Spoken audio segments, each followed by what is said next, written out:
tutaramenya ikintu na kimwe kuri Yesu, hari ikintu cyari mu mitima yacu twaramukunda. Kumukorera n'umuriro kandi atabintu byinshi cyane uramenya kuri Bibiri ivyo ivyita urukundo. Imana utiyumvira igihembo na kimwe, utiyumvira merci y'umuntu n'umwe. Ikibazo sinabantu, ikibazo ni wewe nyene. Hinduka wewe nyene hejuru ubikemura indani. Urabiza tuyu umuzi nawe uranduye, igiti ntikizosubira kunana kugira uza aho nyene. Umvise Imana.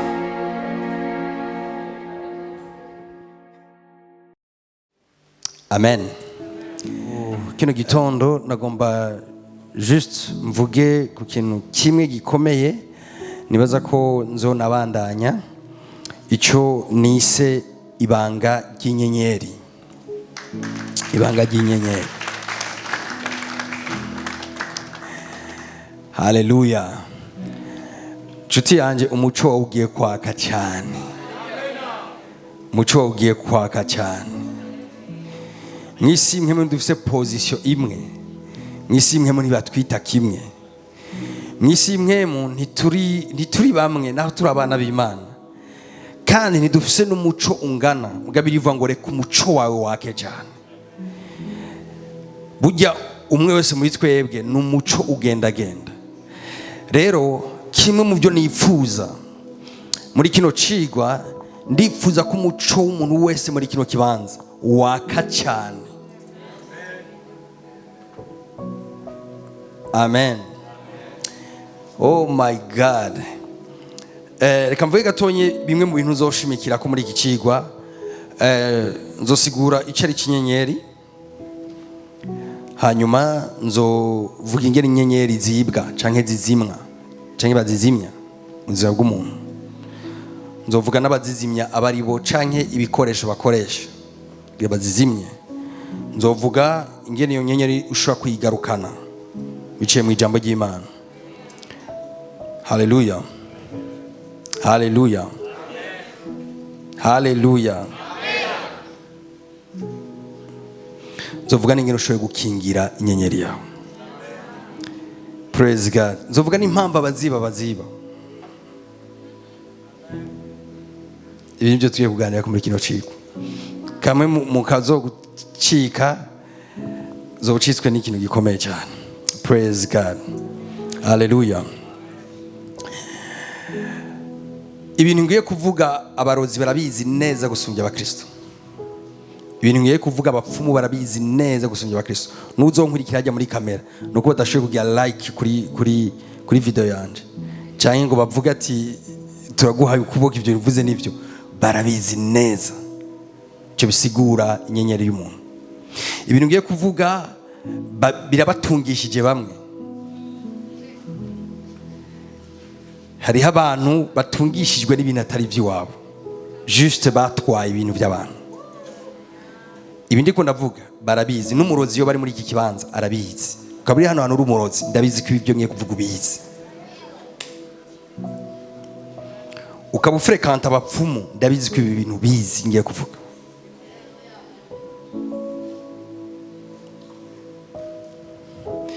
Ibintu ngiye kuvuga ni juste kugira biribere umuco wawe. Abantu benshi ntibari free, amadestiny yabo ntari free. Ivyo bakora ntibabikora bafise umwidegemvyo. Kubera iki? Bagoswe n'ikindi kirere. Ikindi kirere kibagose. N'abantu bari Imana ngomba ndabwiza ukuri, n'abantu bake bashika muri destiny yabo. Bake cyane. Ni bake cyane barangiza ubuzima muri nosi bahagaze muri kunengesera kw'ivy'Imana yabashatsemo. Kandi kimwe mu bintu bibatuma harimo n'ibindi mugabo niki kirimo, hari umuntu afise ubumenyi bukwiye bw'ivy'Imana yamutumye muga yamara bloke igihe cyose. Hari umuntu akoresha ingufu zose zishoboka kugira ngo ashike ku muhamagaro wiwe, but yamayisanga n'ubundi hariho mirikana kadashobora kurengana. Haleluya. Rero shobora kuba ari ibintu vy'imwemu utazi ngene bigenda, mugabo komsi turi mu kwezi kw'imwemu canke kw'intambara yo mu buryo bw'imwemu, utegerezwa kumenya bino bintu. utegerezwa kubimenya, utegerezwa kubimenya. Haleluya. My God, umva ngo numva no banza kuvuga ikintu. Reka ntanga akakarorero kumbure biraza kugufasha imbere ninatanga gusigura icyo inyenyeri. Nageze gufasha umuntu umwe arambye ati jewe kimwe mu bintu nzi nari mfise umugisha wo kudandaza. Uwo muntu twari ko tuganira muri icyo gihe yari block mu buryo bukomeye cyane, yari hasi, yarakenye ku rugezo rukomeye. Bwarambye ati ibintu jewe narafise pastor ntushobora kwibaza ingene bingana. Tijewe ngiye mu isoko ntwaye imifuka ingahe nk'itatu y'umuceri mu mwanya mutonyi ava midi ya heri heze.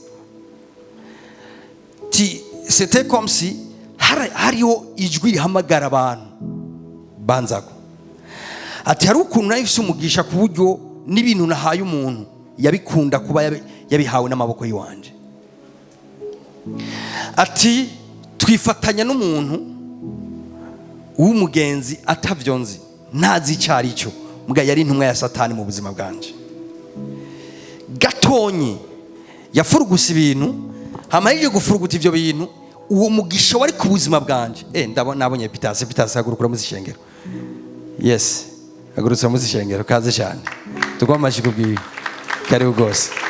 Taneze ukubona nawe yaje ava mu gihugu cya Kenya. Amen. Yamushingi naye ambwiye ati kuva ni connection n'uwo muntu hamagatangura yatanguranye ikintu nzovuga cyane cyitwa jalousie, taza kwivuga mu mwanya. Ati aca arakora ibintu kanaka, mbwa ivyo bintu hejeje kubikora by'umwijima ni nkaho bari basangiye business, bakora ibintu bimwe, ni nkaho wa mugisha wideprashije uva kuri wa wundi uza kuri uwo muntu. Babantu bahora batonda isheni kuri we barahindukira batonda isheni kuri wa wundi. Arabaza habaye iki, ibi bintu vyambaye ko nibiki? Kubera tatahura amabanga y'ivyenyenyeri ntiyashobora gutahura ivyamubayeko. Mugana gwenda kubwira igihe habaye ibintu nk'ivyo ibiba vyabaye ningene wo garura ivyo bintu. Nimba ari mureka ranyumva mbwira amen. Sharahadabaye. Undi muntu yari mudandaza wa restaurant, ndaza guca hamwe naye kugira ngo dutahurane. Undi muntu yari mudandaza wa restaurant muri commune muri province ubunye Rumonge. Afise restaurant nziza yaguka cyane, ifise abakiriya benshi bateye n'ubwoba. Yarateka agati bakabura ivyaha abantu. Nta kintu na kimwe yagiye ko, juste ari kintu Imana yari yamushize ko gikomeye. Hanyuma danku haza umuntu w'umugenzi we aramubwira ati kubera iki wewe ufise clientele ingana gutya, ibi bintu bigenda gute? Okay, amubwira ati ni ubuntu bw'Imana, kandi yari umwana w'Imana. Hanyuma uwo muntu ararengana, hacaza uwundi w'umumizirumani amubwira ati ntubona iyi restaurant yawe ndaguhaye ukwezi kumwe uzoba wahombye. Ati ivyo byogenda gute? Aravye clientele yarafise akarabira yumva ivyo bintu bitoshoboka. Ati uzoba watekeye wagiye. Wewe abo ndiko ndavuga ni sahare bazonkwikira barazi ivyo baca baja kugira. Aragenda aragira ivyo bintu ahejije kubigira. Bano Imana uko hari ijwi ryahamagara abantu niko hagira indi ijwi risunika abantu ribirukana. Yarateka ivyo kurya nk'ivyo yarateka, hama akiro truva ku mugoroba abisheshe yarose nk'abakiriya babiri gusa. Ndakubaza icyo kintu cyatumye ku munsi umwe abantu bari ko baraza biruka basubira inyuma biruka. Ibyo nivyo ngiye kuvugana nawe.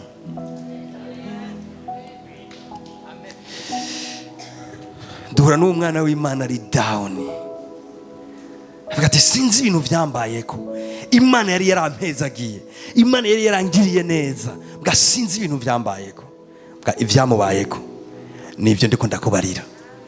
Hari abantu batungishijwe n'ibintu atari by'iwabo. Alors andika definition y'inyenyeri. Iyo tuvuze inyenyeri bisigura iki? ndaza gufata umwanya gusoma verse meje gutanga ino definition. Tuvuze inyenyeri y'umuntu numugisha Imana yashize hejuru ubuzima bw'uwo muntu, numuhamagaro uri hejuru y'ubuzima bw'uwo muntu, ni faveur y'Imana iri hejuru y'ubuzima bw'uwo muntu, n'ubuntu bw'Imana buri hejuru y'ubuzima bw'uwo muntu. Ibyo byose tuvyegeranije nico twita mu ijambo rimwe inyenyeri y'umuntu. Amen. Nico gikundiro Imana yashize ku buzima bw'umuntu. Amen. Vugatari gikundiro kindiko. Inyenyeri nico gikundiro, hari ikintu kikugira wewe kandi Imana yakiguhaye apana kubera ukijijwe. Hari itara ryawe, hari ikintu Imana yaguhaye gituma ntandukana na wewe, gituma tudasa, gituma udasa n'undi muntu. Kandi umuntu wese yaremwe n'Imana arafise icyo kintu igihe atakoreweko. Praise God. Icyo kintu kirakomeye cyane. Icyo Imana imaze gushira ku buzima bwawe yari irihuse. Imana yari izi ko atamasengesho yandabuze icyonjya uzosubira kugira ufise uwo mugisha hejuru ubuzima bwawe. Imana izi ko atamasengesho ya ibintu bingendeye gutya, ibintu bigenze kuriya, ibintu bigenze kuriya avec icyo kintu hejuru ubuzima bwawe.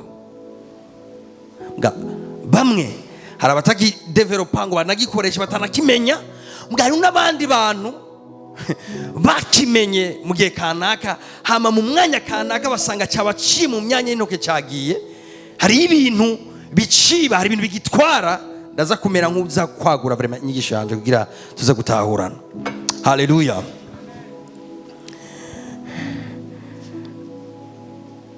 Nizera ko mwanyumvise muri definition. Reka tugende rero twinjire mu cigwa canje nyezina.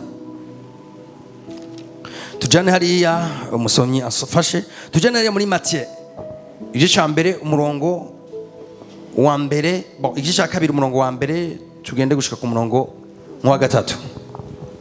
Twagiye. Yesu amaze kuvukira i Betelehemu. Yesu amaze kuvukira i Betelehemu mu gihugu cy'Yudaya ku ngoma y'umwami Herode. Ku ngoma y'umwami Herode haza abanyabwenge bavuye iburasirazuba baja i Yerusalemu. Ntihaje bakizwa, ntihaje abakristo, haje abanyabwenge b'ibijyanye n'inyenyeri. Hanyuma barabaza bati umwami w'Abayuda yavutse ari hehe? Ndababaze iki kibazo, bamenye gute ko ari umwami w'Abayuda yavutse? Beko twavanza. Ni gute bamenye ko Yesu aravutse? Nta mumarayika aje kubabwira aba banyabwenge. Mugabo baramenya ati hariho umuntu adasanzwe aje kuvuka, hariho umuntu akomeye avutse, hariho ikiremwa gishasha kije, kandi icyo kiremwa kirahambaye, kirakomeye. Mbere baranacura kudetekta uwo ari we, bavuga ati ni umwami w'Abayuda. Babidekuvye gute? Bamenye uwo ari we gute? Umviriza umurongo ukurikira. Kuko twabonye inyenyeri yiwe. Ngo kuko twabonye inyenyeri yiwe turi burasirazuba. Umviriza ni mani ikintu babonye. Bashoboye kudetekta inyenyeri yiwe, bashoboye kubona inyenyeri yiwe. Muga muri iyo nyenyeri yiwe hari ama information y'icyari. Praise God. Ibaze abanyabwenge bivye inyenyeri, rabona Imana. Aha rero ikintu ngomba ubanza uratahura imbere ko twavanza, nuko umuntu wese ari spirituel afise na capacity yo kubona ibijyanye n'inyenyeri yawe n'ikitekeye. Si ngombwa ngo ubanze umusigurire ngo ndiki ngiziki mezuko. Abantu bari spirituel bashobora kudetecta uyu niki ujya niki utabanje kwipresenta uriwe. Kubera iki? Inyenyeri irakwiye kugira bashobora kudetecta icyo uri wewe. Bashoboye gutora inyenyeri yawe, bashoboye kubona iyo nyenyeri iri kuri wewe barashobora no gukuramo ama information yose akwerekeye wowe utaranamenya. Yesu n'akayoya kari ngaho karavutse, abanyabwenge b'inyenyeri bashoboye gusikana mu buryo bw'imwemu iyo nyenyeri ku buzima bw'iyo ariyo, baca baranamenya n'uwo ari we, bati n'umwami w'abayuda yavutse. Nta bandi bantu baramenya ivyo ari vyo, nta mumarayika yabibabwiye. Mu gisagara Yesu yavutse gusa, nta wundi aramenya ikintu na kimwe, mugabo abantu barabimenya mu mwanya mutonyi gusa Yesu avutse, baramenya uwo ari we. Havati n'umwami n'umuntu akomeye cyane, kandi ababwira Imana burya aho hanze mu isi mpemu we barazuriwe neza cyane. Mbere reka nakubwire ikindi kintu bagufise ko ama information mbere utaranamenya ivyeke destiny yawe. Abanyamwuka barabizi neza ivyo ari vyo, kandi aho sinzi abaprofete gusa. Mvuze abanyamwuka arashobora kuraba Serge akamutandukanya na Aime, atari kubera taye n'ivy'umubiri, nga kubera inyenyeri yabo. Akamenya ati aba bantu babiri baratandukanye, uyu muntu destiny yiwe iraremereye cyane. Haleluya.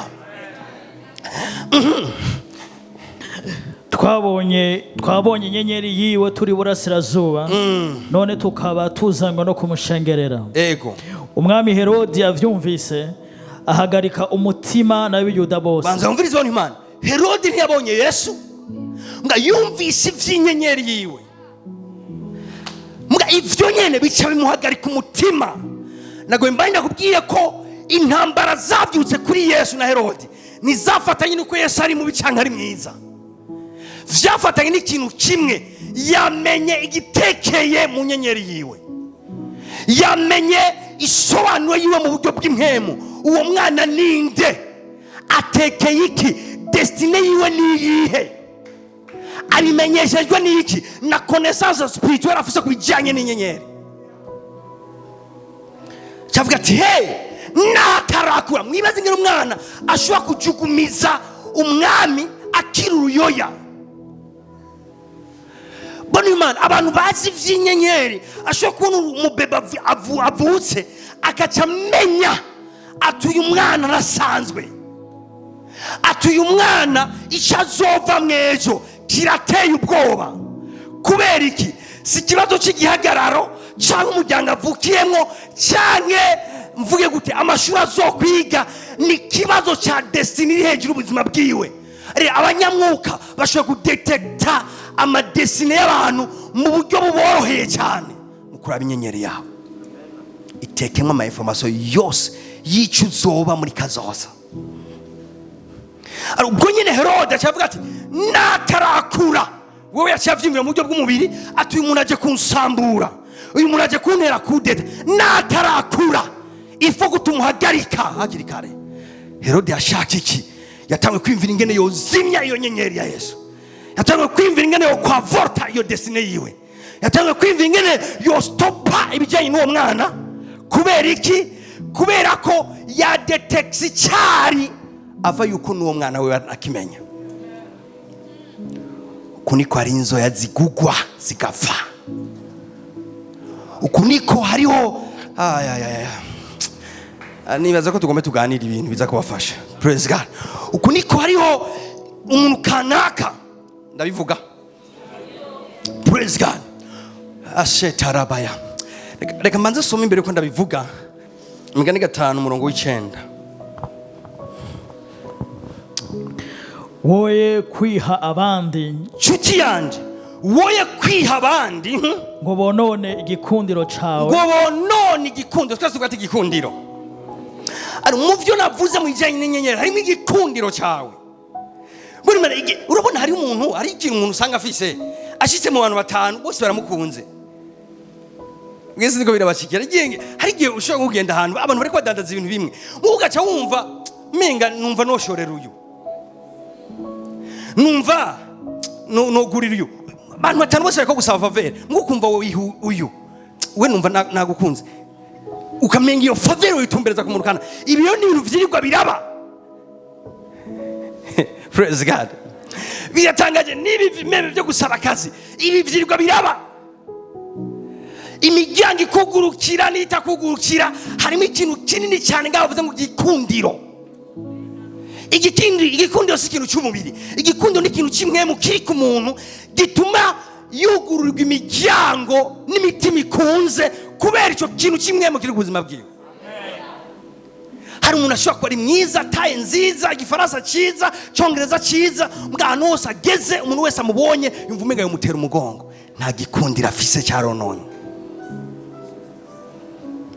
Umenga umuntu wese nta muntu n'umwe amuha akazi, n'uwo baganiye birangira bashwanye iminsi yose,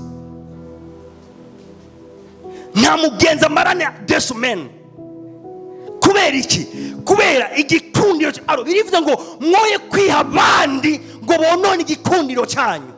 Muyandi majambo bagatubwira ati ivyerekeye igikundiro cyawe bishoboye kononekara. Haleluya. Hanyuma abantu bavuga ngo bafise imikoshi, ari tena si umukoshi, ni igikundiro cyiwe cyononekaye. Birivuga ngo mwoye kwiha abandi igikundiro cyanyu we kuconona. Ndaza kumera nk'umuntu aza kuvuga ibintu bikenya ngabiza kudufasha kujyanye n'iki. Ngo rubura kigongwe agirike. Naborara kigongwe ntumumare kw'imyaka yawe. Praise God. Hallelujah. Woye kwiha abandi. Aba bandi rero aba abanzo bavuga ko. Igihe nzo ndiko navuga abantu biba igikundiro cy'abantu cyangwa inyenyeri zabo. Nzovuga aba bandi baribo. Abantu bonone igikundiro cy'abantu. Abantu batwara igikundiro Imana ashize ku bantu kanaka. Amen. Hari ibintu tujya murabizi tukagenda ngo tugiye kubaza kuri bakamenyi kubapfumu. Tukibaza ngo tugiye muri je yoroshe. Nshuti yanjye, pay attention.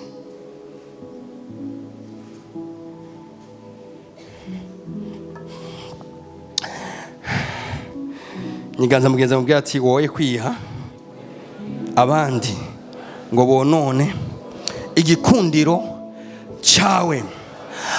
Igihe Herode yabona inyenyeri iri kuri Yesu, uwo mwanya nyene icyagurutse muri we ni intambara. Ni gute nozimya inyenyeri? Mbwa Imana ishimwe yama izigama isezerano ryayo. Imana ishimwe yama irindi isezerano ryayo. Nagomba ndakubwiye ngo ntacyo uzoba. Hari intambara nyinshi imbere umaze kunesha utazi. Haleluya. Bari Imana igihe twavuka ndabizi neza bivanye n'umuhamagaro w'Imana ku buzima bwawe, Satani yashaka kuvuka. Iyo ni intambara ya mbere watsinze. Je rimwe rimwe igihe murangida kuri mama nkamubaza amavuko yanjye yameze gute, habaye iki gihe navuka. Praise God.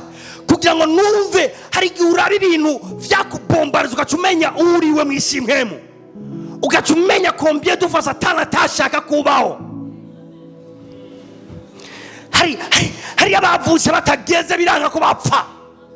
Herode yashaka kubiba. Hari abarozwe biranga ko bapfa. Satani yashaka kubiba. Hari intambara zakiraniye hejuru ubuzima bwawe. Hari na mama washobora kuba yabaye ukuntu kanaka, muga Imana irakubundikira ikuryamako. Kubera iki? Igufise ku mugambi munini. Inyenyeri yawe yiteze ko izomuco abantu benshi cyane. Atarama sovalaya. Nshuti yanjye, nagomera kubwira ngo ivyaguhize bizopfa imbere y'ugupfa. Herode ubwiwe yatanze Yesu gupfa, yaronde nyene kwica yozinye inyenyeri iwe, muga arafedo konte. Herode yasanda Yesu atarafa. Haleluya. Haleluya. Arabikivuga ngo nimwihe cyane cyane zo ngomba urabe ko intambara zifatanye subiza ijwi ryanje. Intambara zose zifatanye n'ubuzima bwawe, burya nyinshi zifatanye n'icyo utazi. Ibaza kana karavutse ntaraca ubwenge, nta na kimwe aranakora, intambara baratanguye. Ibaze bani Imana barubura kigongwe bari ready kwica abana bose kuva ku mwana avutse gushika kuri deza. Mugerageze kumparurira abo bana ingene bangana. Hariko harondega umuntu umwe afise ikintu gikomeye, afise umuco mwinshi hejuru y'ubuzima bwiwe.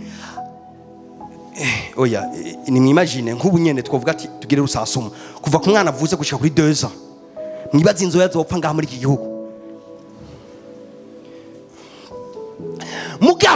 abo bantu bari pre gukora ibishoboka byose ngo bazimye iyo nyenyeri bembote kiguzi ibyo basaba. Avuga ati okay, hari abana batanu genda mwice bose, hajya hari 10 genda mwice bose, hajya hari 20 genda mwice bose, gushika dutore mwo mwana, gushika twicane n'uwo mwana. Mugaye Imana yacu nayo n'umustrategy akomeye ngo mwijoro Imana ibonekera Yosefu imubwira ati yacu ryama ngusinzire kuko Herode agomba kwica umwana, agomba kuzimya itara. Tiwunga genda haguruka genda mu kindi gihugu. Praise God, hallelujah. Imana ishimwe ko ba Herode bashobora kupanza imigambi hejuru y'ubuzima bwacu, Imana ikaducisha mu myanya y'intoki tukarengana. Hari intambara nyinshi zadusize atari uko tuzi kwinyegeza, atari uko tuzi kugwana cyane, nga kubera Imana izigama isezerano ryayo n'icyo yashize kuri twebwe, nga najya kugufasha ushobora kurekura umuco w'inyenyeri wawe wake. Hallelujah. Hari amaksida turenganye. Banu mana Satani. Erega mwibuke Herode, uyu ntiyari we, yari Satani ariko akorera muri we. Aramubwira ati Herode ntugire ikibazo, aramuganiriza. Nibaza ngo wari umupango woroshe. Herode yaravyimviriye ko avuga ati abana 5,000 bose ndabice ndondera umwe. Satani akomanaza umutima wiwe ica bose. Wowe ukacumbwira ko bisi irimo abantu 30, Satani yotinya kuyitembagaza arondera wewe. Ukacumbwira yuko isoko irimo abantu 1000 yotinya kuyiturira arondera wewe. Nirubura kigongwe niko bire yamwise, ari capable yo gukora icyari cyo cyose kugira ngo azimye itara riri ku buzima bwawe. Hallelujah. Nyene biritubwira kuri Mose, bivuga ngo Mose amaze kuvuka, mbere yuko avuka biratangaje, mbere yuko avuka hasohoka itegeko avuga ati abayibura bariko baragwira cyane, ati rero kubw'ivyo fata abana bose bavuka genda mwica abana b'abahungu bose. Mugabo aho nyene si kimviro cyapfuye kuza, nuko ari nuko ari umuco wagira uvuke, nuko ari murafite destiny nini yagira avuke. Raba destiny ya Yesu, raba destiny ya Mose. Ati isha atabakirizi mugende umwana wese mwibaze ugukomanaza umutima. Abise ryari hanga rinini bafati umwana wese avutse muri ikintu kimwe gusa ko ari umuhungu mukimwica. Bwa Imana ishimwe ngo kuko bakirizi bubaha Imana ivyo barabirengako. Ababajije ati kubera iki mutabikoze? Aterega abaheburayo nibavyara nkuko abanyagiputa bavyara. Atabaye yatugira ngo tugiye kubakira tugasanga umwana yashitse. Mugabo yari faso yo kuvuga kugira abako bava imbere y'umwami kuko bahisika kwicwa. Hallelujah. Na Mose biciye mu buryo bw'igitangaza, Mose aratambuka, abandi baguma bapfa mbwa aratambuka ahantu. Imana rero kubw'ubuntu bwayo iki permeta nuko akurira mu nzu kwa Farao. Niga amastrategy yose yiwawe, ubukonikoni bwose bwa Farao Mose yarabuze. Amastrategy yose y'intambara Mose yakuza yazi. Febrese zose z'igisirikare cyo muri Egiputa n'ibintu byose Mose yarabizi. Imana imupermeta yuko akurira aho hantu for reason. Inyenyeri iwe kimwe mu byo yari yatumwe kwari kudeturiza iryo hanga. Nga yori deturiza gute Mose atazi neza Farao ariwe, atazi neza umutima wiwe, atazi neza ibigwanisho bya Egiputa, atazi neza. Hari Imana iduhishurira kubera imihamagari ku buzima bwacu. Ata undi muntu azobishurirwa, atanuzobimenya. Hari ibintu dupermeta, hari nani dupermeta kuba genda kundi Imana nanu nabayeho nabi yari ifise impamvu yahanjanye. Nugume wumva umenga kubera ijya passage nagize mu buzima, kubera ujya muntu twahiye mu buzima. None Mose we Imana ya permesa kwa kurana n'umuntu yagize umugambi wo kumwica kivuka. Ati kurana nawe uwige vyose, nzokugaruka nawe utaje kubana nawe uje kumudetruiza. Hallelujah. Je nibaza ko Farawo yaravye Mose agarutse avuga ati umviza Imana uhoraho avuze ngo rekura abantu banje bagende. Aramura bati urazi kuri akadogo wakuriye mu nzi wanje, ati iyo niyo faiblesse yawe nyene kuba waremeye kunyakira nkakurana nawe. I know you, ndazi uriwe, ndazi n'ibyo ufise, kandi ndazi n'Imana yanje.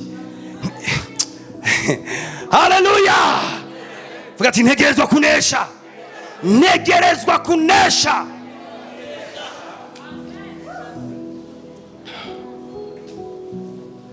Naiko ndavuga ngo karite y'inyenyeri yawe ni determina taille y'abansi bawe,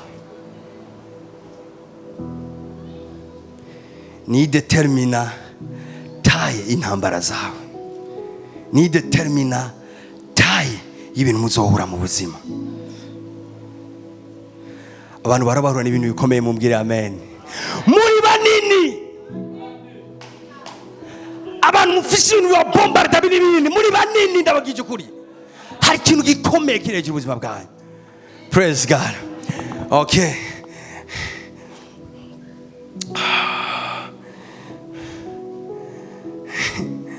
Bantu Imana, hari abantu rero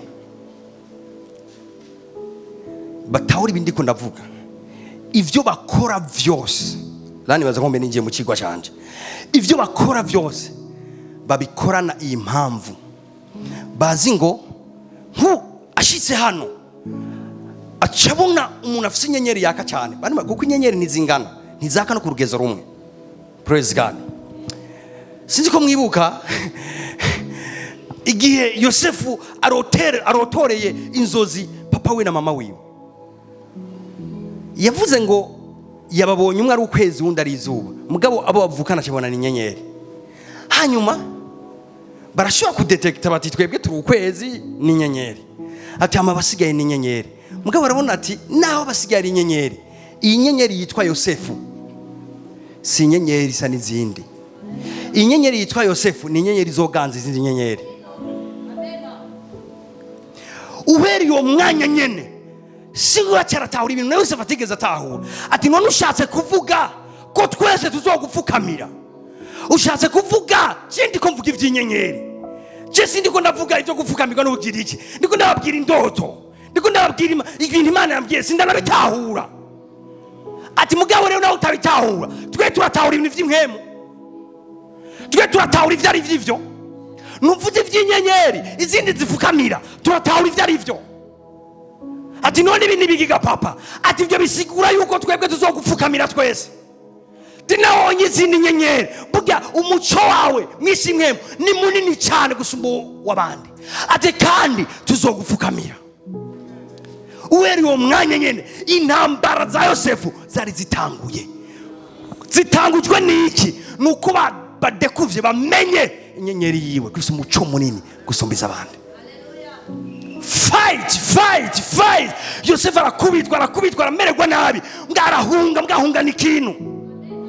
Yarafite destiny ikomeye, kandi nyuma ya byose icyo yari nicyo yagaragaje nyene. Imana ishimwe cyane.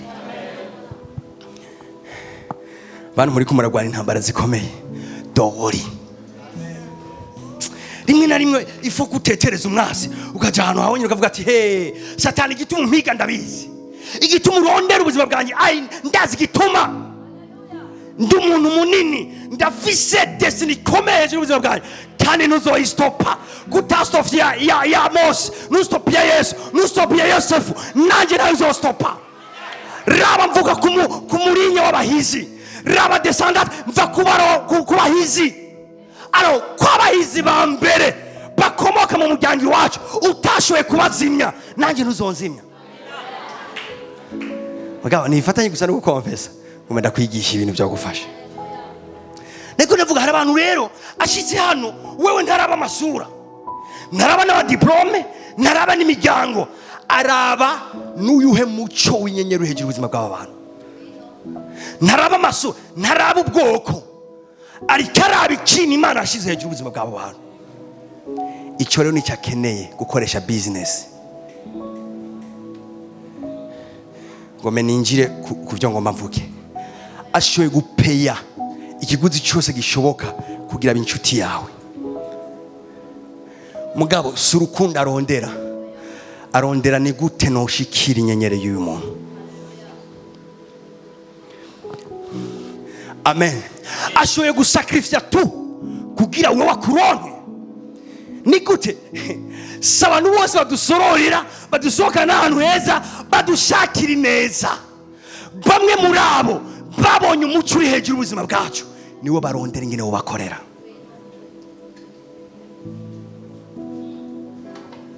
Amen. Si abantu bose kugira ngo uri mwiza umeze neza ndagukunda ari uko vyavure bagukunda, barashobora kuba bakunze ikintu kikuriko, ariko ariga ni gute conye gukira, ni gute no gitwara. Kuko nashoboye kukwabura, nashoboye gutwara icyo kintu cyawe atari inshuti yawe ya hafi.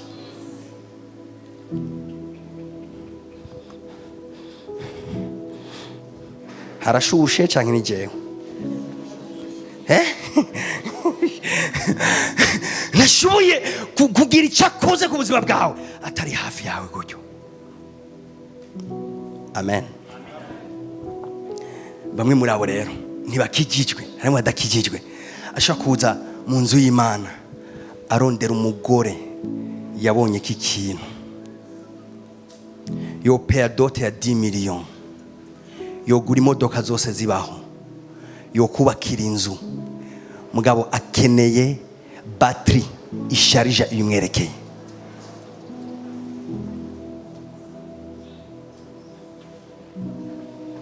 Yoza no munzu y'Imana no mu miziruma. Mugabo ari umuhinga w'ivyinyenyeri, agomba kumenya aba bantu ni bande, ninde noronka atihaye abandi ngo bonone igikundiro ciwe, ninde afise ubutunzi bukomeye bw'impemu nkeneye kugira shike kuvyo ngomba gushikako. Arondera uwo yasosia mu buryo bw'impemu, arondera umuntu yofata ivyiwe akaba umu esclave wiwe spirituellement. Amen. Yoheba vyose. Biratangaje ingene hari umuntu avuka mu muryango udakomeye nga aronderwa n'abantu bakomeye. Si mwiza, ndiko ndavuga ibi vy'umubiri. Si wa undi wovuga ati n'umunyakaranga w'igikundiro gikomeye. Nga yaraba abantu biruka ku buzima bwiwe, ugiye kwibaza igituma aba bantu bashaka iki ku buzima bwanje. Waraba abantu, waraba intamba, hari abantu bagwana intambara zikomeye atari uko abantu bakomeye. Ubundi intambara zawe zategezwa kuba proportionnelle n'ingene ungana. Ngari umuntu aravye ingene angana n'ibintu agwana navyo nibisa. None izo ntambara zifatanye n'iki? Zifatanye n'ikintu cy'imwemu na mu buryo bw'umubiri ungana gutyo. Mwisi imwe muri munini, umuco ni munini ya cyane.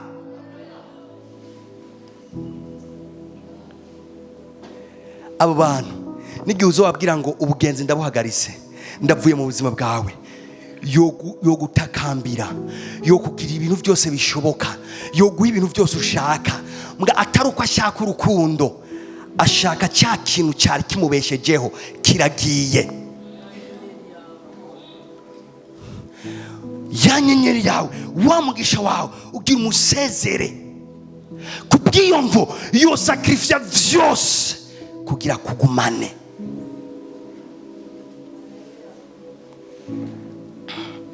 Haleluya. Imana ishimwe cyane. Mugabo mwemu yari yambwiye ngo hari abantu benshi batsinzwe n'ivyo bintu, mbwara cyari amasigarira. Kandi muri no sare yanyemeje ko ari amasigarira. Mumbwira amena. Abantu amasigarira, ndababwiye principe y'amasigarira.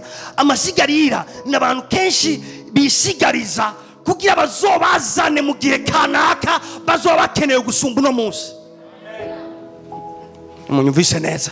Amasigarira n'abantu bareserva, n'abantu bashira ruhande mu gihe ico kintu ari iyo valeur afise itazoba iri populaire, igihe itazoba ahantu itora hariho hose, hama abo bantu nk'abo bakibashirwa kuri sene.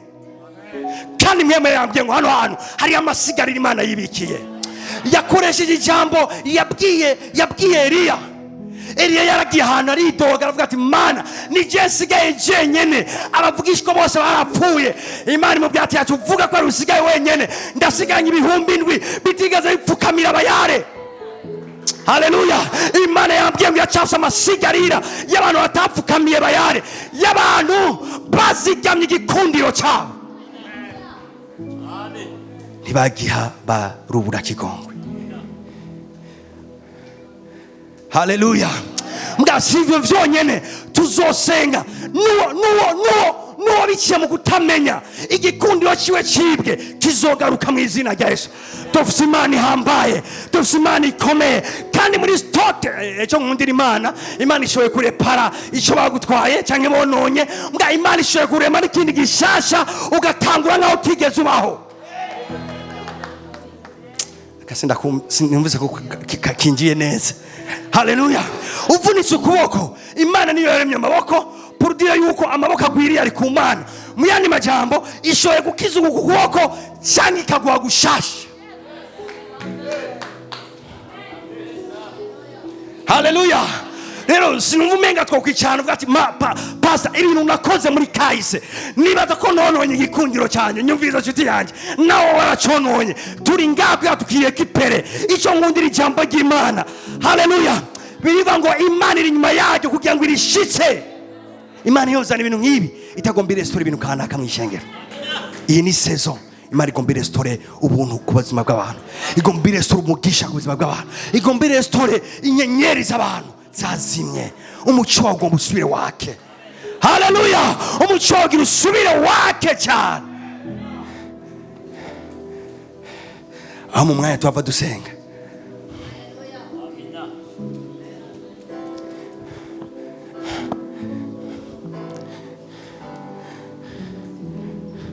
ariko ndababwira ngo mu isi y'imhemu abantu bazi isi y'imhemu ntibunga ubucuti pour rien.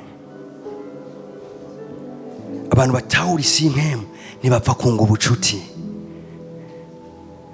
Aba bantu ndiko ndababwira ntibapfa kunga ubucuti. Abantu ndiko ndakubwira ntibapfa gukorana, ntibapfa gutembera. Ndaza kubwira n'abamisiyoneri ba Satani.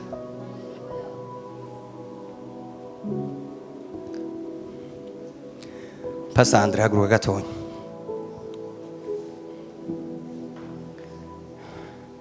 Mwana ujya mu pastor ujya n'umukozi w'Imana kandi yubaha Imana kandi musenzi cyane.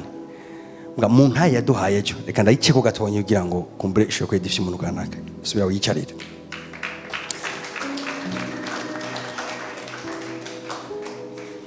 Ngome ninjiye kuri aba bantu. Yinjiye mu nzu y'uwo muntu ahasiga ibintu. Mvuze ibintu ni ibintu by'umwijima, umva sifise n'izina ryo kuvyita. Byaje bavyita gute? Ibirozi. Ibiheko. Yinjiye mu nzu yiwe asiga ibintu mu ntebe. Hari inyuma mu ntebe. Umugenzi fapfe bajana ku bitaro kuvyara, niwe yakiriye umwana. Umva wa muntu amenya makuru yawe yose ijana kwijana. Nga uwo nyene rubura kigongwe aratora ibintu arazana musi y'intebe ashirayo. Uhereye uwo musi azanye ivyo bintu, madamu we n'umudamu mwiza yubaha Imana nga yarahindutse, aratangura gutukana nawe, baratangura gushwana, baratangura umwana avuga ati ndateke amavarizi ndagiye. Gushikaho umunsi umwe mpemu yera kubw'ubuntu bwiwe amuhishurira ati aho munsi y'intebe hari ikintu. Umunsi babikuye muri iyo nzu yabo bakabiturira, niwo munsi amahoro yagarutse mu nzu iwabo. Dore Imana hari ibintu dukinisha, hari ibintu tuvuga ducako turengana, tunagira n'isoni ryo kuvuga. Hari igihe tuvuga ko abapfumu n'abarozi ari ibikoresho bya Satani bariko barakora kugira basambura abakristo. Hari amashengero yase gukura kubera umupfumu yicaye mu ishengero iwabo cyangwa umurozi. Arekura force ibuza abantu kwinjira hajya. iryo shengero ridafite abasenzi basenga kandi basenga neza rirashobora kudindira diza ari abantu 5 naho nyene hiyongera kuvutse gusa bavyaye niho baronka umukristo mushaje. Mugabo suko atari umupastori mwiza, suko atari ko araba ibintu kanaka, mugabo hari puissance démoniaque, hari puissance diabolique istopa abantu kwinjira abantu.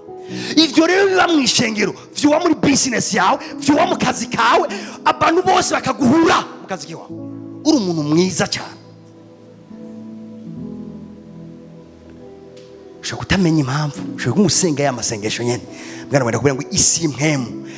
Biratangaje ngene biriva ngo Satani yakorowe, mbwa ngo afise ifuheri nibi cyane, ngo ajakora cyane kuko afise igihe gito.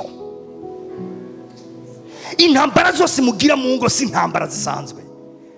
Ibi intambara zose mugira mu byo muri ko murakora si intambara zisanzwe.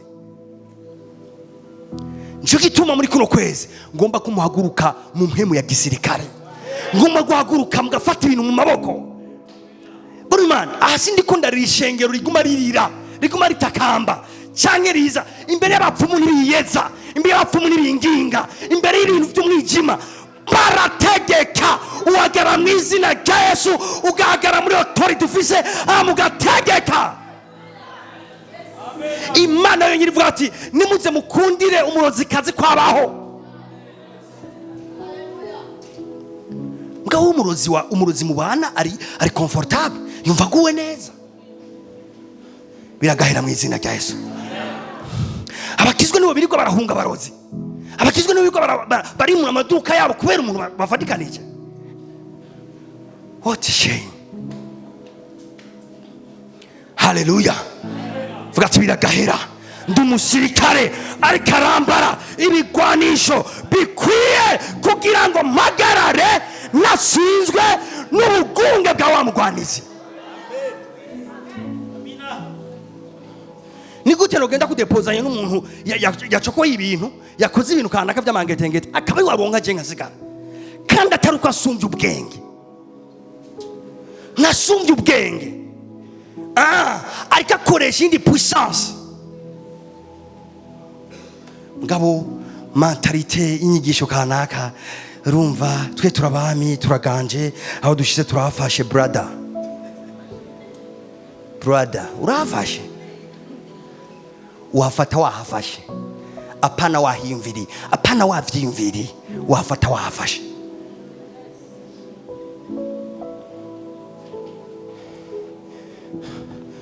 Hallelujah.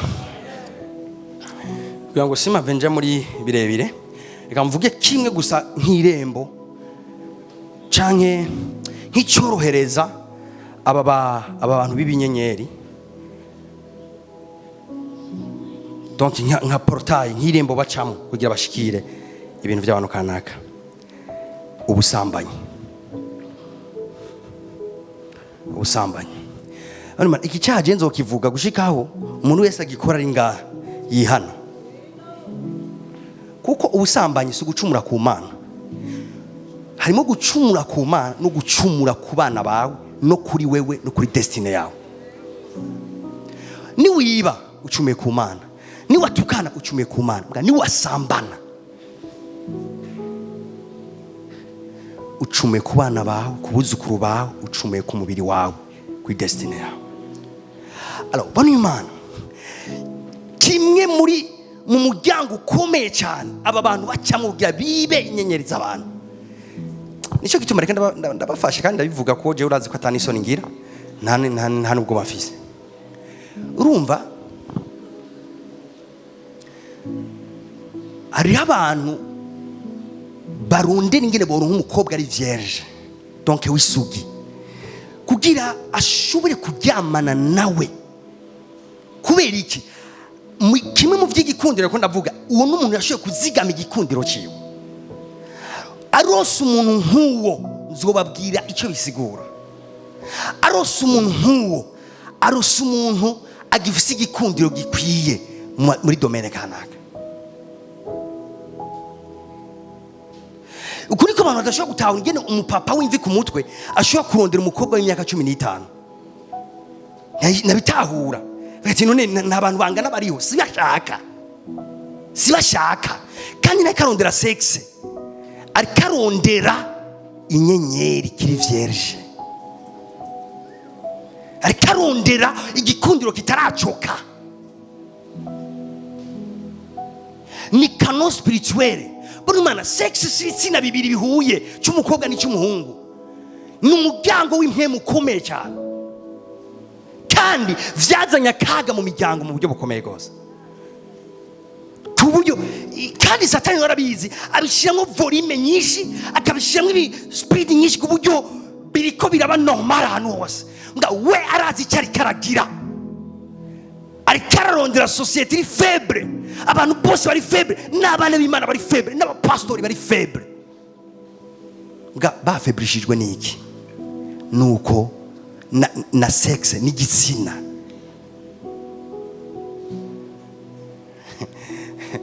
madamu wanje nawe akunda kubwira ngo uri umukongomani amajende umukongomani nyine ndabivuga sindi umukongomani je ndi umurundi je ndi muvuga butumwa kandi muri abana banje sinobarera mu migani je ndabareresha ibintu bitahuriza amen sindi bubabwira ibintu byo mu migani je sindi Yesu none navuze ituma yigishiza mu migani so mureke rero mvuga ibintu bitomoye group vyumva bitomoye uzobibeho bitomoye hamwe ngo gusatisfeza gusa bezwe y'umubiri eka ni portail nini yugurutse y'ibintu utazoshobora gukontorora muri kazoza ibi ndiko nababwira Imana hari abantu bakomeye bari bafite inyenyeri zimaze kugera ku mucyo ukomeye cyane muri business byashize hasi hari abantu bari bafite inyenyeri zikomeye cyane mu gikorwa cy'Imana byashize hasi hari abantu bafite inyenyeri zikomeye cyane byashize hasi mu ngo kubera iki buguye portail musi umwe y'ubusambanyi ubwo nyene babaringije urupfu apana gusa kuri bo no kubana babo no kubuzukuru wabo gusha kuri generation ya kane amen vuga ati ndanka ubusambanyi n'igisa navyo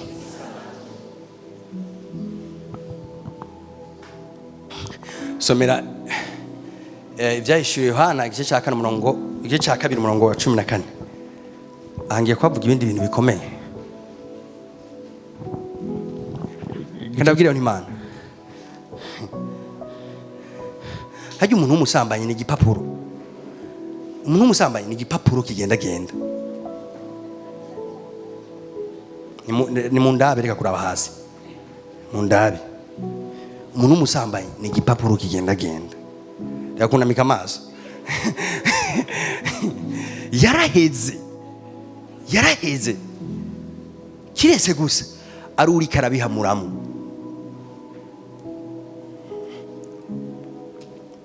abantu bose bagupropose ngo mujyamane si abantu bashaka gusatisfeza bezwe y'umubiri eka hariho n'abashaka kurahura kwikonekta kandi abo nicyo gitigiri kigwiriye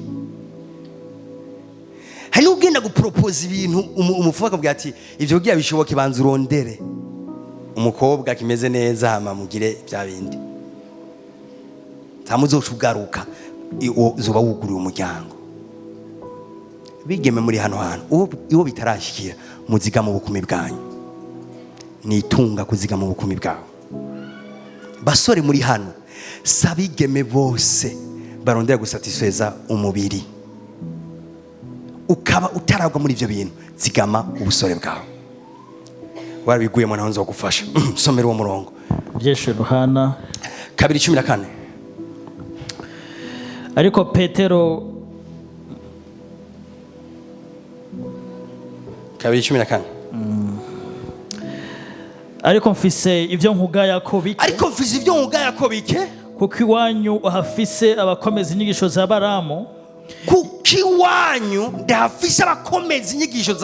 Baramu yigishije Baraki gushira igitsitaza imbere y'Abisirayeli Baramu yigishije Baraki gushira igitsitaza imbere yande y'Abisirayeli ngira mvuga ibintu ngaha amen reka ndabagarukane muri iyi histoire ya Baramu. Mwese muribuka ko Baraki yaravye araba abisirayeli yumva jalousie. Jalousie ni umuvyeyi avyara umurozi. Ahari abantu benshi bari mu kuba barozi kubera jalousie. Dès que jalousie yatse indaro mu mutima wawe, c'est trop tard, uri kuja mu nzira y'ubupfumu n'uburozi. Nico gituma icyaha cyatanguye si cyo kuroga, hatanguye jalousie. Kahini yumva Abeli kubera iki Abeli? Si icyaha cyatanguriye. Abarishe inde Abeli. Yamwishe kubera iki jalousie. Hari umuntu araba wambaye neza akiyumva nabi, ukaba umeze gutyo, wihana imbere y'Imana uvuga ati Mana ntabara, ndikunda za kuba umurozi. Buri mana biroroshe gose. Urabaza jalousie irakura ku buryo wumva utagishaka no kubona umuntu. Umva umuntu utagishaka no kumubona. Aho wamaze gushika ahantu woronka umurozi yemera. Afyonda akantu akabaza ati ugomba kwapfa cyangwa kire. Ndazi ibyo wovuga. Wovuga ati finya. Urazi mbwa hantu byatanguriye jalousie. Mu mutima. Vuga ati ndanka jalousie mu izina rya Yesu. Kandi Imana ibohora umuntu wese jalousie vraiment. Biragoye burya nta muntu yavutse ari umurozi. Mugabo hari ukuntu batangura mu mutima kumva ibintu byiza biramushisha, akumva umuntu avuga ibintu kumva bikamubomba agataka kwimva ni gute no kwera imina abantu bose bameze gutyo. Urabona ujya mu muryango ni gumutera imbere ni gute no shiriki mu ujya mu muryango nuse gutera imbere. Jalousie. Aho ni racha tera intambuko iganje kuraba uwishoboye. Yahindutse umurozi nawe. Haleluya. Mga Baraki yumva aravyanga rya Isirayeli yumva ivuga ati ninde kubera ikirihanga kubera abantu bameze gutya avuga ati ndagomba umuntu yomfasha ko bavuma acahamagara umu expert mu kuvumana yitwa Baramu avuga ati Baramu urabona igihanga ricucagira urivume kubera yaziko kubavuma bizoca bibagabanya ubushobozi. Hanyuma Baramu yaragize ibintu nibaza ko nzogarukako. Rimwe yagiye ku musozi, kuri uwo musozi avuga ati imbere uko ndabavuma banzu nyubakira ibicaniro ndwi. Ibi nzogaruka ivyari ivyo. Ati banzu nyandikira ibicaniro ndwi ubishire ku inkandwi nyene imwe donc nkibimazi. Hanyuma yari karondera iki power ugiye ashobora kuvuma abo bantu. Mugabo power yari mu Bisirayeli nawe yari nini cyane, biranga ko ashobora kubavuma. Muganda gumenda babwire power yari mu Bisirayeli yariyo. Yavuze ngo nta bigabitanyo mbonye muri bo. Ni yaramasengesho. Ni yavuze ngo mbonye basenga cyane. Yavuze ngo nabaravye ndaburi bigabitanyo hagati yabo. Nagombye kubavuma mugabo ni gute wovuma umuntu yejeje. Naravye iryo hanga ndaburi kigabitanyo nakibi. Ah my God. Buri mana narabwiye Yesu yavuze ngo umwami w'isi yaje ariko muri jewe nta kinafise. Deke Satani aronse ikintu ciwe muri wewe ubaye mu partenaire wiwe ashoye gukorana nawe ibintu kanaka. Rero ikintu cyo Baramu yabuze yararavye irihanga arabura ikintu na kimwe cya Satani yosangamo.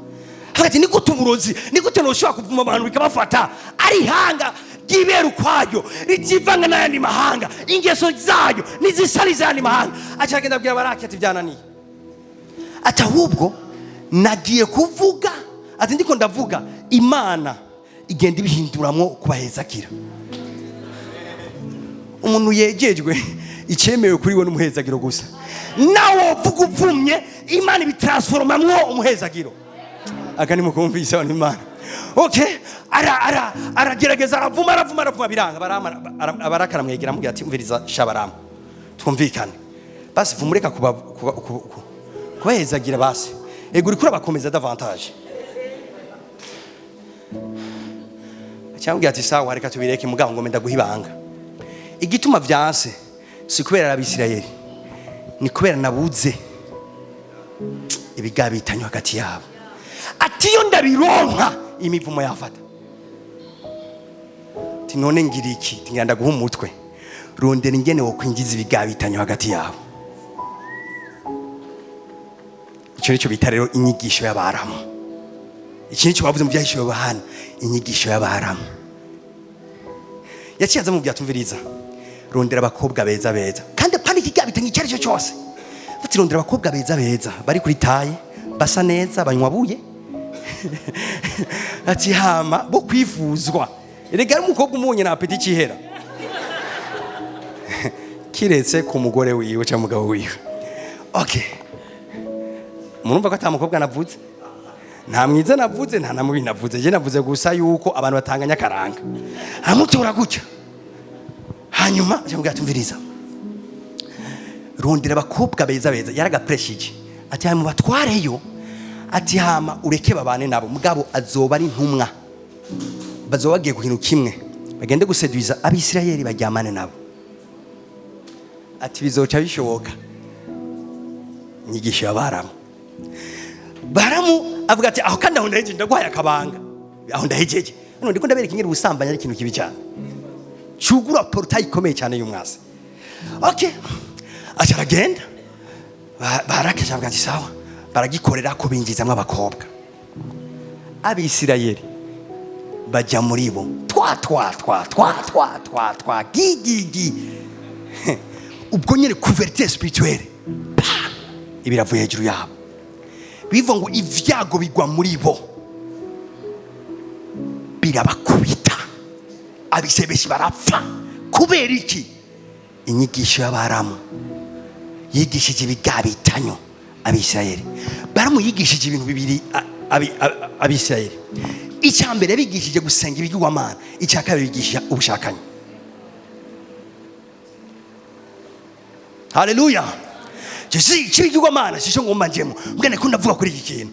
Bano Imana ubwo nyene couverture yibavuyeko ibintu byinshi bice bitangura kuba hagati mu Isirayeli. Imana yacyari yayindi nyene, ryahangere yacyari ryarindi nyene, baracyara abantu b'Imana nyene, mbwa barapondekaye. Why? Ubusambanyi bwakuye couverture. Ibi nivyo biba. Ibi nivyo biba ku bantu b'Imana. Yariko couverture y'ubudahangagwa. Mugabo iyi nyigisho y'abaramu iracyari hano. Hari abadayimoni bigisha inyigisho. Hari n'abantu mbere physique bigisha inyigisho. Mu buryo busanzwe none wewe wotibuka kwiza imyaka 35 utaraguta ngo wumvirize. None wowe umukobwa utagira uwo mugendana. Inyigisho y'abaramu. Bakorondera iki? Ni gute twomena couverture yiwe? Ni gute twoyimena? Ni gute tworonka ingene dufata bajya abana biwe? Ni gute tworonka ingene dufata business yiwe? Ni gute? Kubera biraza kumugora atabigabitanya abonye ngaho. Haleluya. Nimbishe ngeri korera hanyuma rimbwira amen.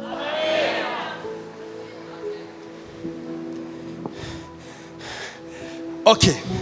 Eka ngaruke. Ubunye dufate ko muri Abisirayeli. Ndagenda toya abahungu banyegiputa ndabazanye nakabakobwa ndabashize muri mwebwe. Aba bakobwa bari hagati yanyu sabantu basanzwe. Yoza kaba umugenzi wawe, yoza kaba umusekreteri wawe, yoza kaba inshuti yawe mubanyi, mugabo ni intumwa ya Satani. Abo rero tubana kenshi. Abo baba mu mashengero. Abo baba mu mabiro aho dukorera. Intumwa za Satani. Nuno musi barahari. Azi ngo sinoshobora kuzinya inyenyeri ujya muntu tekina mukwegeye mu busambanyi. Sinoshobora kwataka ujya muntu nivyo ariko arakora tekina abonye nashize ikigabitanyo hejuru yiwe. Iyo nyigisho baramurira cyahari. Izo ntumwa zirahari. Nuno musi barahari. Abo rero abo bari très dangereux. Yo umugenzi w'umugore wawe arondera wewe. Ivyo ni vyama vyabaye. Yo umugenzi w'umugore wawe mbwa mu mutima wiwe abizi nkene ujya mugabo wiwe. Kandi bamwe n'abamissionnaire babizi, abandi n'abamissionnaire batavyo bazi. Bamwe batwagwa nk'abafashwe mpiri n'ubushobozi bw'umwijima, abandi barazi neza ndiko nkora iki nzotanga raporo he.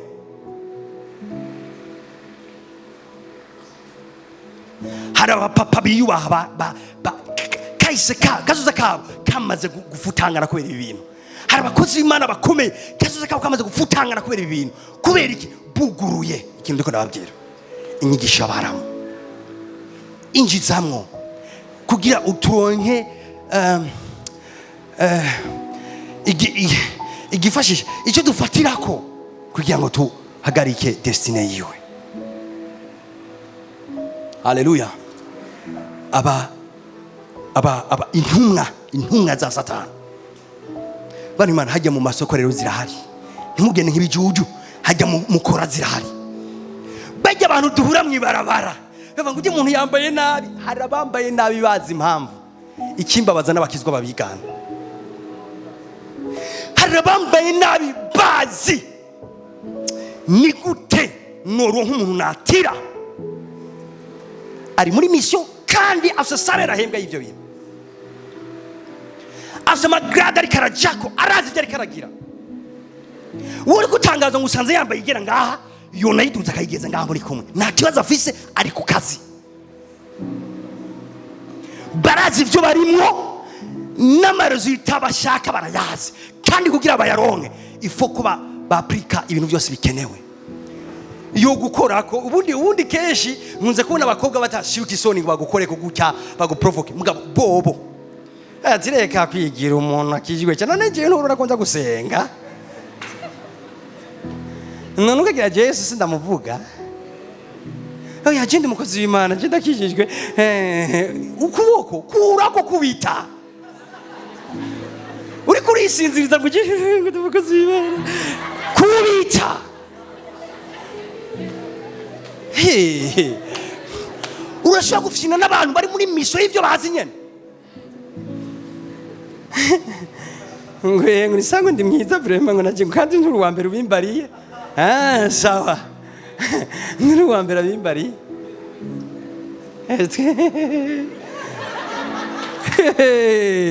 Brother. Oya wogenda ukiraba mu kiyo amukigira ati ndi mwiza gushika utebuka vyumva hamukareka gusanga uko umuntu akubwiye ngo uri mwiza.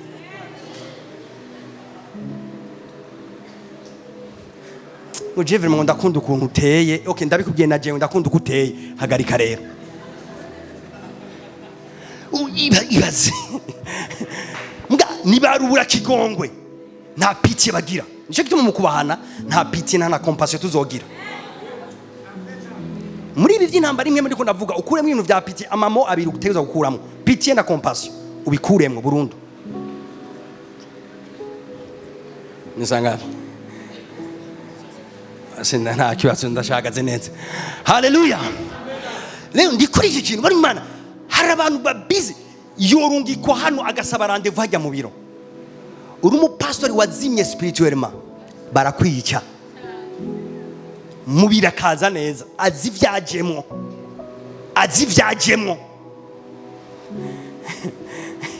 rimwe rimwe ndiko ndakira umuntu ntazi ndamwakira jewe nuguruye umuryango. Brother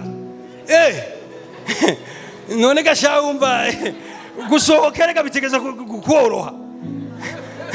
Narose ngene sohoka vyoroshe wese kidasanzwe byabaye. Parazi byo barimo neza nko kwicarana mu modoka igipari sanzwe ngufa akabanza kuyituza. Yayisanzwe ari ngufa akabanza kuyituza ari kwivora ikigera hayidugije. Nawe ukajuragira ngo umubiri wa Sara ukaje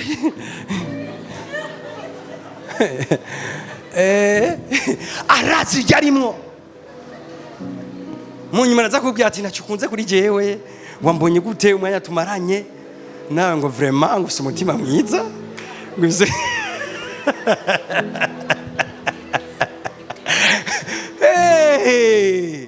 Barura kigongwe intumwa za Satani.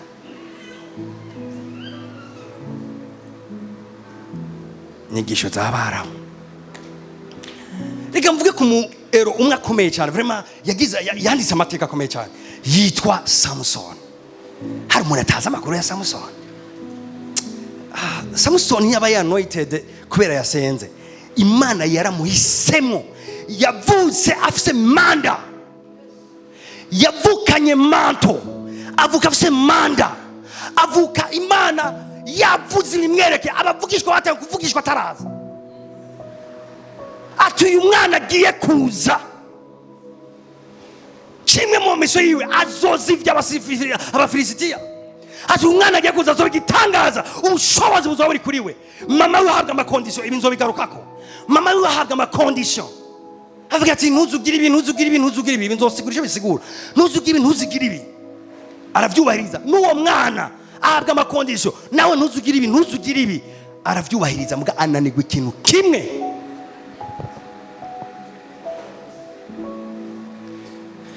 Abamisiyoneri ba Satani, Bibiliya ivuga ngo Delila ajya inama n'abafilisitiya. Umviriza neza hano, Imana ajya inama n'abafilisitiya ati genda, ujya mugabo yaratunaniye, inyenyeri wirakomeye cyane, twarabuze ingene twamufata, mugabo genda. Yibagije ngo ararongoye, mugabo ntarongoye, arongoye intumwa ya Satani kuri destiny yiwe. Umugore araza mu nzu, barabana, sheri, shushu, baraza ubwenge. Abo kwikeya nibo bazizanye kandi bakoresha umwanya. Araza sheri, shushu, lelele, atumviriza none sheri, none we kukomeye cyane sheri, yo my god, ndakwa pressure vraiment sheri, agin inkomezi zawe ziva he? Erega ntiyamubwiye ngo bantumye. Sheri, vema uri gitangaza sheri, wow, naryoheye ntambaye nyene wagize kubita abafilisitiya bose. Acha mvuga ati ndafise umugabo vraiment. Sheri, yagiye inkomezi zawe zivaye. Intumwa ya Satani, Bibiliya bivuga gutya, wa murongo twasomera fwa pase ngo biyumvira ingene bo bagirira inama y'ubwenge. Akanama ku bwenge kari kabaye mu bafilisitiya.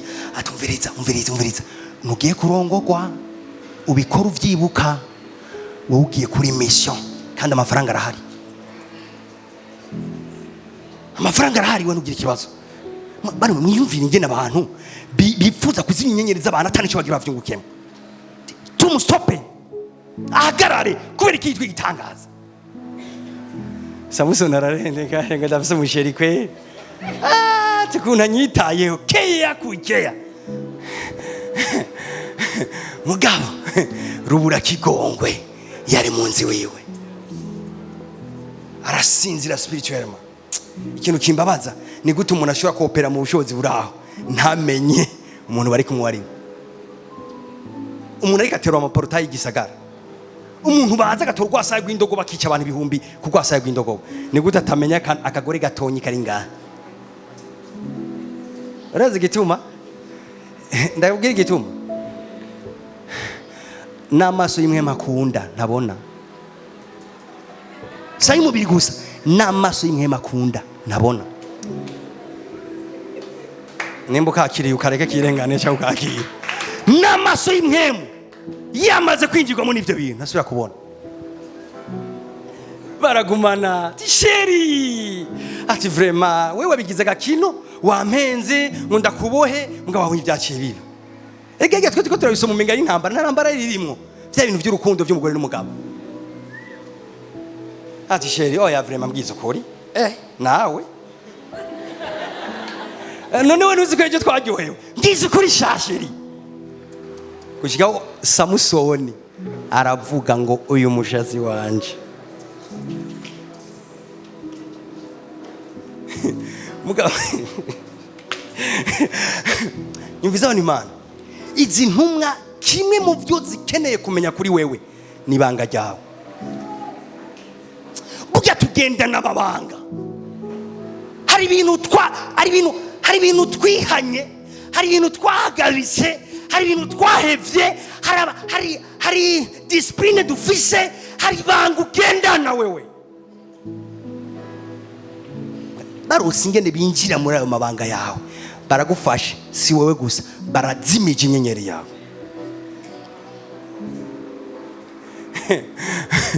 Samusoni ahejeje kubivuga gusa je vraiment naho yari umugore wiwe ego vraiment amaso yo y'imwemu yari yazivye kuko sishuye gutahura ingene umuntu yoheza kumubwira ibanga ritari ryo agace genda gahamagara abansi bawe bakagukubita hamuka bakubita ukabanesha hamugasubira kandi pempo tamasheri yovuga je no cafunga ipepo nayo kwirabisha akagira ibikino cafunga ipepo iraze araguma ararendeka araguma arabivuga byose arateba arabisasa ati no cyamba gushika avuga ngo no cyamba goyigoyi mana we ati ngaho ukora ko goyigoyi neza ngo no cyamera nk'abandi bose mana we bugi hari ikintu gituma utamera nk'abandi bose iryo niryo banga ryawe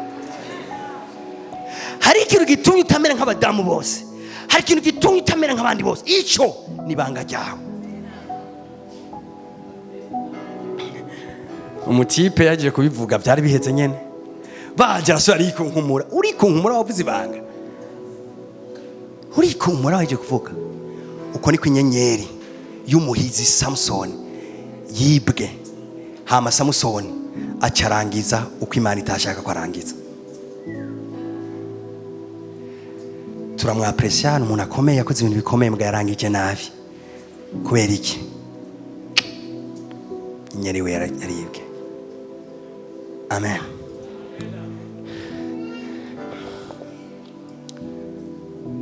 nari muri introduction y'ivyo ngomba kuzovuga muri iki kigwa mugabo reka tugirane uru rugendo bizogufasha kuba umukristo ahagaze neza ati kwegera mu by'ubugingo ntiyohimbara uwo mwandikiye ubusoda umuntu ahagaze neza azi uwo ari we azakwiye guhagarara n'ibyo akwiye kugira ibanga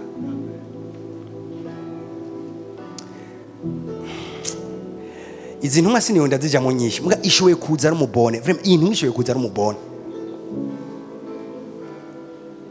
je nibaza ko umunsi umwe ari umubone wanje Imana yagombye kunyereka ntari namenye umunsi umwe turaryamye mu ijoro nibaza ko hari nka 2 heures numva induru mu cyumba kandi twari dufite umwana baryamanye umenga akiri muto yararyamanye natwe umwana mbwa numva induru mu cyumba atembagara ndabwira madamu kome hari mu cyumba cy'umubone ntigenda urabivya arivyo aragenda araraba ati burya yasaze ateri karasa areka akubita ibintu areka atembagara hasi okay cyanda kenyera yosime burya rero imwe mu mbi naho gukenyera yosime urazirukana ziri febre cyane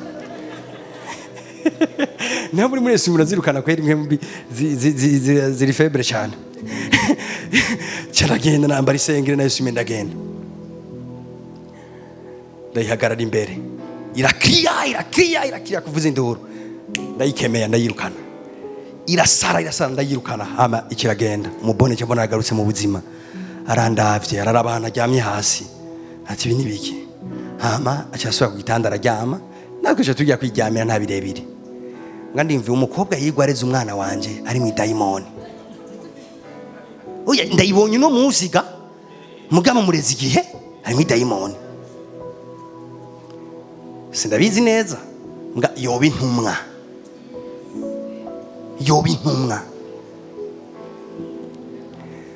reka ndayivuge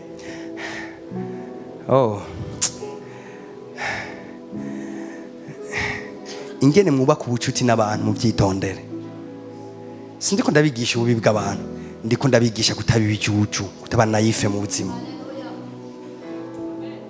abantu bitonda abantu ni beza kandi babi barahari hama muhaguruke rero dushima Imana tuzobandanya